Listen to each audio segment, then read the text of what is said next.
Baik, selamat belajar anak-anak.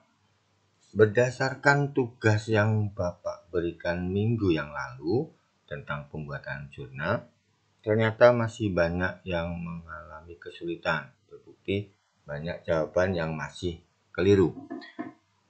Baiklah, kita akan membahasnya tentang tugas yang kemarin, yaitu transaksi tanggal 5, 6, 7, dan 8. Sebelumnya kita lihat kembali tentang analisisnya. Aktiva bertambah di debit, pasiva bertambah di kredit, pendapatan bertambah di kredit, beban bertambah di debit. Saya yakin kalian ini masih ingat. Baik, kita langsung saja untuk membahas transaksinya atau menganalisisnya. Tanggal 5, kita lihat. Perusahaan mendapatkan balas jasa sebesar 3 juta rupiah. Perusahaan mendapatkan balas jasa sebesar 3 juta rupiah. Otomatis perusahaan mendapatkan kas. Kas bertambah. Kas bertambah itu termasuk aktiva. Aktiva bertambah ditulis di sisi debit. Berapa aktiva bertambah itu sebesar berapa? Sebesar 3 juta rupiah. Ini 3 juta rupiah. Dari mana kas ini? Dari pendapatan. Pendapatan bertambah ditulis di sisi debit. Pendapatan bertambah ditulis di sisi kredit. Ini pendapatan bertambah di kredit. Berapa besarnya? 3 juta. Nah, kebanyakan dari antara kalian itu menulis pendapatan bertambah. Pendapatan ini kalian tulis modal. Modal itu hanya ada pada analisis pembuatan persamaan akuntansi. Mengapa? Karena persamaan akuntansi tidak ada kolom pendapatan. Maka termasuk modal. Sedangkan kalau kita membuat jurnal, itu termasuk ke dalam pendapatan. Maka jurnalnya ditulis semacam ini. Tanggal 5 itu ditulis kas, terus dikreditkan pendapatan. Berapa besarnya? 3 juta.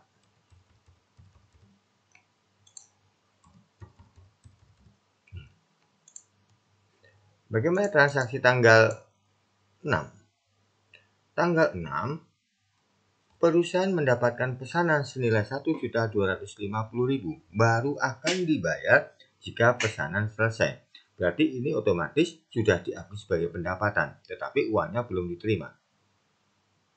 Karena uangnya belum diterima dan diakui sebagai pendapatan, maka ditulis di situ piutang. Beda dengan utang. Kalau utang kita meminjamkan, tapi kalau piutang kita meminjamkan. Piutang bertambah ditulis di sisi debit. Berapa besarnya? 1.250.000. Dari mana piutang ini berasal? Dari pendapatan. Pendapatan bertambah ditulis di sisi kredit. Berapa besarnya? 1.250.000. Nih. Dan tanggal 7. Maka jurnalnya menjadi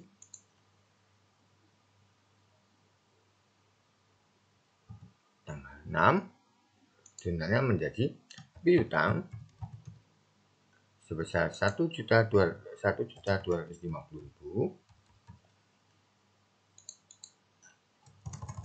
pendapatan. Berapa? 1.250.000. Nah, kalian lihat bedanya dengan bedanya dengan tanggal 5. Kalau tanggal 5 kas. Kenapa? Karena sudah diterima uangnya. Tapi kalau tanggal 6 belum diterima. Nah, sekarang tanggal 7 itu gabungan antara transaksi tanggal 5 dan 6. Kalian perhatikan. Perusahaan mendapat balas jasa sebesar 5 juta rupiah, 6 juta rupiah, baru diterima 1 juta rupiah. Otomatis di situ uang kita terima kas bertambah, ditulis di sisi debit, berapa besarnya? 1 juta. Karena yang diterima 1 juta. Seharusnya yang diterima berapa? 6 juta. Maka di situ menimbulkan piutang. Piutangnya bertambah ditulis di sisi debit. Berapa yang belum diterima? 5 juta. Dari mana 5 juta? Seharusnya 6 juta rupiah baru diterima 1 juta rupiah. Berarti di situ ada piutang sebesar 5 juta. Kas sama piutang berasal dari mana? Dari pendapatan. Pendapatan bertambah juga di situ. Pendapatan, ingat pendapatan bertambah itu ditulis di sisi kredit. Berapa besarnya pendapatan? 6 juta. Nih. Maka jurnalnya tanggal 7 itu menjadi kas bertambah sebesar 1 juta. Piutang juga bertambah sebesar 5 juta. Pendapatan bertambah sebesar 6 juta. Nah, inilah transaksi pendapatan. Ini sudah diterima uangnya yang tanggal 5, tanggal 6 belum diterima uangnya, dengan tanggal 7 sebagian sudah diterima, sebagian belum diterima. Itu pembedanya. Nah, sekarang tanggal 8. Perusahaan membayar gaji karyawan sebesar 7 juta rupiah. Gaji karyawan itu termasuk beban. Beban bertambah di debit. Maka yang terjadi beban gaji bertambah di debit sebesar berapa? 7 juta. Beban gaji itu membayarnya pakai apa? Tentu saja pakai uang atau kas. Maka kas perusahaan akan mengalami pengurangan. Kas berkurang karena kas itu termasuk aktiva, kas berkurang di sisi kredit. Berapa besarnya? 7 juta. Maka jurnalnya tanggal 8. Ini beban gaji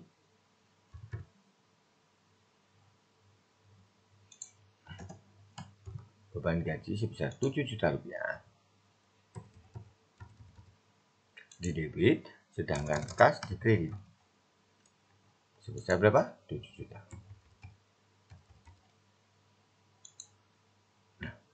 7 juta. Nah, antara debit sama kredit sama. Itulah penjelasan Bapak mengenai tugas yang Bapak berikan kemarin. Silahkan kalian cermati ini, dan nanti Bapak juga akan memberikan kalian transaksi atau latihan-latihan yang kalian buat. Boleh di buku catatan, nanti kalian foto dan kirim. Boleh juga langsung di Excel. Kalau di Excel nanti silakan juga dikirimnya. Sedangkan untuk minggu depan, selain membahas tugas kalian, juga Bapak akan memberikan pembahasan tentang buku besar. Dengan catatan, kalian jurnal ini sudah paham. Kenapa? Karena buku besar itu awalnya dari jurnal. Kalau jurnal kalian tidak bisa, tentu saja buku besar juga akan mengalami kesulitan. Baiklah, kalian pahami betul tentang jurnal ini, dan Bapak akan menganjurkan atau mempersiapkan kalian supaya kalian benar-benar menguasai tentang jurnal, sehingga kalian di dalam pembuatan akuntansi atau pencatatan buku akuntansi bisa lancar.